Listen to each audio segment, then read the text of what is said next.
I think Fort Wayne is an extremely safe city where our crime rates are lower than the national average, and that's certainly where we want to be.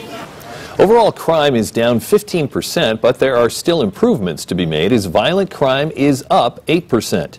Mayor Tom Henry, backed by police command staff, updated us on the state of public safety in Fort Wayne. Today, local leaders looked back on 2018 and ahead to 2019. Wayne 15's Chris Darby was there. He joins us now live in the newsroom. Chris, why are we seeing an increase in violent crime? Well, the mayor tells me there are two reasons: drugs and access to guns, problems that we're seeing across the country. Law enforcement leaders talked with us today in an annual public safety summit of sorts. Along with a record amount of drugs picked up off the streets, illegal gun arrests were up more than 25% last year. Police Chief Steve Reed tells us we continue to see a culture that accepts violence with too many guns in the wrong hands. Well, there are just so many guns out there in the hands of the wrong people. When I say that, I'm talking about the criminal element. I'm not talking about someone's lawful right to possess a firearm. I support that. But as noted, the 28% increase in arrests for illegal possession of a handgun, that says something.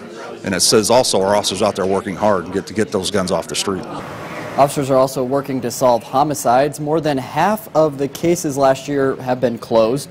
After a new class of recruits hit the streets last year, a new class will graduate this year. Chief Reed tells me the department is trying to reach a goal of 480 officers working by the end of the year, but they're struggling to get enough applicants. The hiring process will start in February. You can find more information on the department's website right now if you are interested in getting into the process.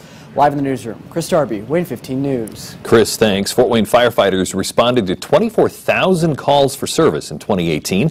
The department is getting ready to train a new class of firefighters and hire another. Another 27 advanced life support personnel will go through training. Among things new for the department this year, covering St. Joe Township as that department closed. Nothing changed for us. We're going to be getting a new engine out of the deal, which will be servicing that territory. We also got a tanker that will be part of the county tanker response. So we'll be working with the surrounding departments as well. The department will add 3 new trucks to the fleet. Fort Wayne fire leaders also will request a grant for 2,000 smoke detectors to be given out to the public, including free installation for some residents.